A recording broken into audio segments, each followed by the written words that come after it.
everyone, welcome back to my YouTube channel. It's Neha, as you know. So this video is about my makeup career कि मैंने अपना makeup जो career है, makeup artist का career है, वो कैसे स्टार्ट किया था, मैंने अपना सैलून कैसे ओपन किया, मैं कितना अर्न कर रही हूँ, क्या क्या उसमें क्या क्या टाइम लगा, क्या क्या चीज़ें हुई। सो सब चीज़ें मैं अपनी जर्नी मतलब इस वीडियो में बताने वाली हूँ। सो वीडियो को स्किप मत करना एंड वीडियो को एंड तक ज़रूर देख। So when I was in 10th standard, तब से मेरा बहुत ज़्यादा मन था कि मुझे मेकअप आर्टिस्ट बनना है और मुझे मेकअप करना सीखना है। बट पढ़ाई पूरी करी, 12th क्लियर करी एंड उसके बाद मैंने मेकअप आर्टिस्ट बनने का सोचा। जब मैं 12th क्लियर करी, लास्ट एग्ज़ाम था तो कोविड लग गया।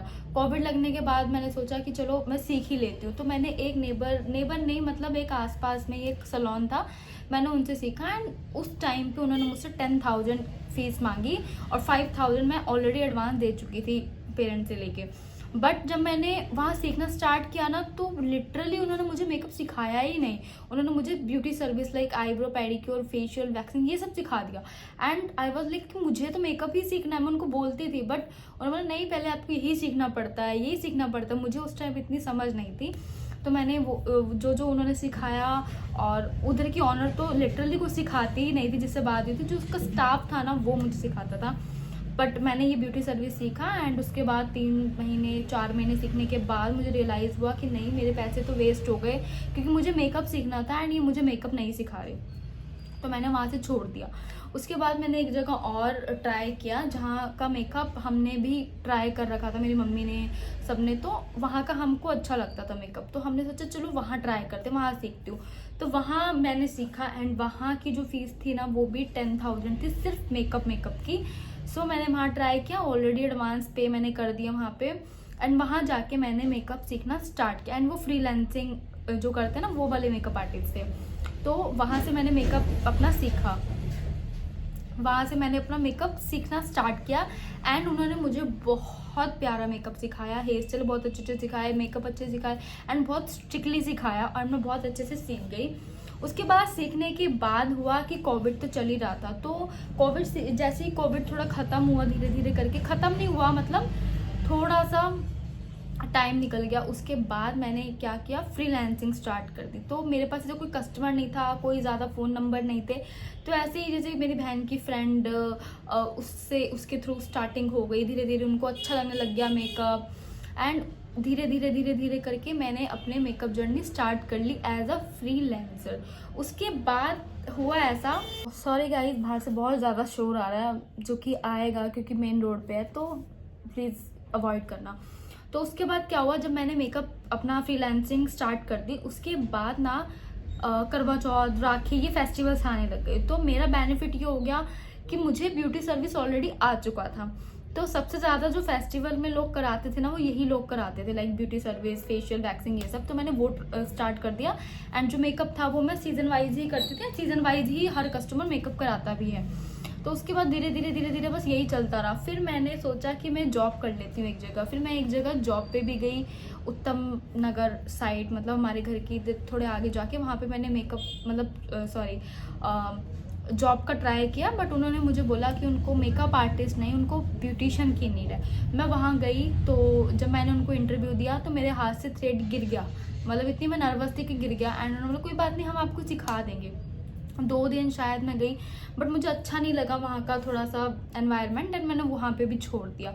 उसके बाद मैंने एक जगह अपने घर के पास ट्राई किया, सैलून था वो भी यूनिसेक्स, वहाँ ट्राई किया। वहाँ मैंने 1 मंथ ही किया, उन्होंने अच्छी खासी सैलरी बताई। बट जब मैंने वहाँ काम कर लिया, काम करने के बाद वो मुझे कभी रिसेप्शन में बिठाते हैं, कभी वो मुझे ब्यूटिशियन के लिए खड़ा कर देते हैं, कभी वैक्सिंग करो, ये करो, मतलब उन्होंने पूरा यूज़ किया मेरा, ठीक है। बट जब सैलरी की बात आई ना, तो उन्होंने मुझे आई थिंक उन्होंने मुझे 6 या 7 हज़ार बोले थे एंड जब देने की बारी आई तो उन्होंने मुझे 2,000 दिए एंड वो रो धो के मैं लेकर आ गई 2,000 रुपये, जो कि मन नहीं था बट लेकर आ गई 2,000 रुपये।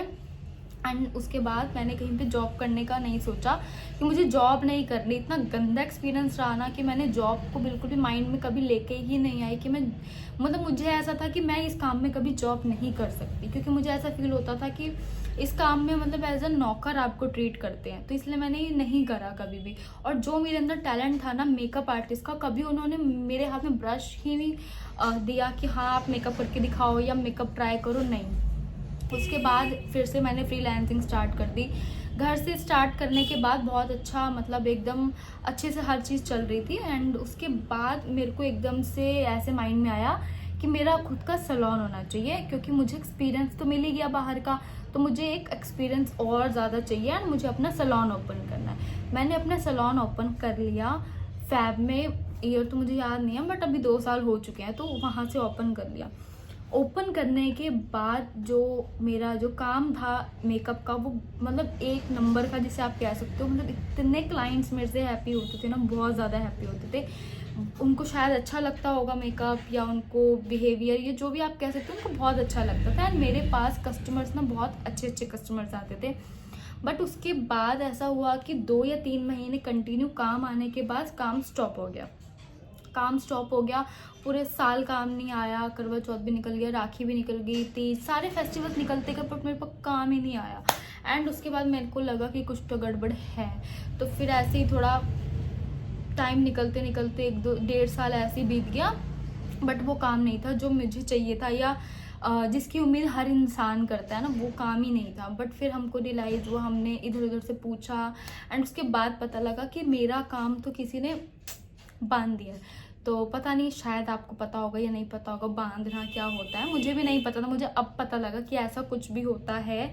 लोगों को जेलेसी होती है तो लोग इतना कुछ कर सकते हैं आपके लिए, आपके काम को बांध सकते हैं। तो उस वजह से मेरे कस्टमर्स आना ही बंद हो गए। फिर ऐसे ही धीरे धीरे धीरे धीरे यही सब चलता रहा। माइंड में नेगेटिविटी आ गई, पूरी सैलून में नेगेटिविटी आ गई। मतलब इतना माइंड ख़राब हो गया ना कि मैं मतलब रोती रहती थी क्या होगा रोती रहती थी, मतलब कि मेरा करियर ही पूरा ख़राब हो गया। और उसके बाद बस धीरे धीरे करके हर चीज़ ठीक होने लग गई, पॉजिटिव माइंड होने लग गया, खुद को पॉजिटिव किया। पेरेंट्स तो ऑलरेडी पॉजिटिव बहुत ज़्यादा हैं, तो वो खुद भी पॉजिटिव हैं एंड अपने बच्चों को भी पॉजिटिव ही बोलते हैं। बट जो सही होता है आई थिंक उनके साथ कभी गलत नहीं होता। एंड वो अगर कोई गलत हमारे साथ करता भी है ना, तो आई थिंक वो एक ड्यूरेशन होती है, 6 महीने, साल, 2 साल, 1.5 साल, इससे ज़्यादा नहीं, क्योंकि भगवान तो है ही। तो बट उस टाइम पे हमें नहीं समझ में आता जब बुरा होता है। तो आज के लिए इतना ही गाइज। अगर आपको मेरी वीडियो अच्छी लगी हो या मेरी जर्नी अच्छी लगी हो तो प्लीज़ वीडियो को लाइक, कमेंट, शेयर करना मत भूलना। और ऐसे ही, ये कोई कंटेंट तो था नहीं, नॉर्मल एक जर्नी थी जो मैंने शेयर करना चाहती थी और मैंने कर दी। So thank you, bye bye.